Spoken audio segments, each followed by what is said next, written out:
Image, Ruslan Goravi via facebook.com/goravi.ruslan. If the West doesn't recall the 1936 Nazi Olympics when thinking about the FIFA World Cup competition to be held in Russia in 16 days, then when?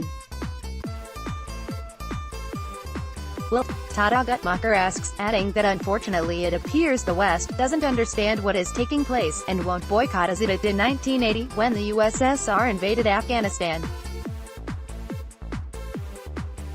And what is still worse, Dmitry Bykov adds, is that if the West doesn't stay away from this competition, the likelihood is that Vladimir Putin will behave even more aggressively after the FIFA World Cup competition is over than he has up to now, just as when after the 2014 Sochi Olympiad he invaded Ukraine. Putin is billing the upcoming event as a championship of peace, but in fact, given what he has done, it is a championship of war. For those who appear to have forgotten, Gutmacher says, war is when people are killed, when foreign territories are seized, when there are many prisoners, when those who resist are risking their lives, and when you are hated only because you are among those who attack and seize. Is what Russia doing a hybrid war? No, kiddos, this is war. And deaths from it are not hybrid, Gutmacher says. But apparently, the Europeans do not understand what is happening. The purchase of gas and support for pseudo-economic forms is more important for them. At least, she says, let us not allow this championship of war. 16 days remain. Now is the last chance to stand up for what is right against the forces of war. Bykov adds another reason for taking a stand against the FIFA World Championship. In the absence of such actions, Putin is likely to behave as he did after the 2014 Winter Olympics in Sochi when he invaded Ukraine and seized Crimea.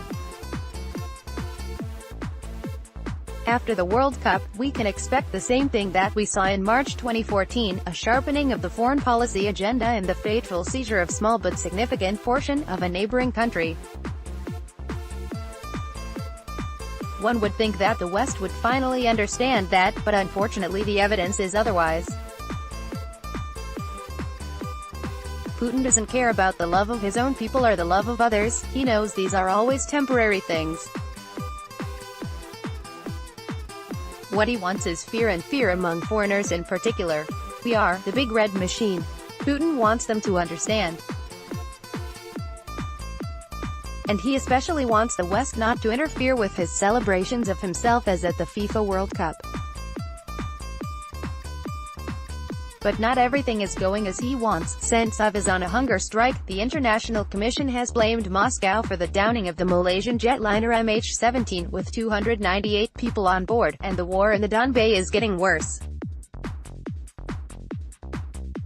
And Putin is responding by asking why everyone is trying to undermine our main holiday, and planning for revenge.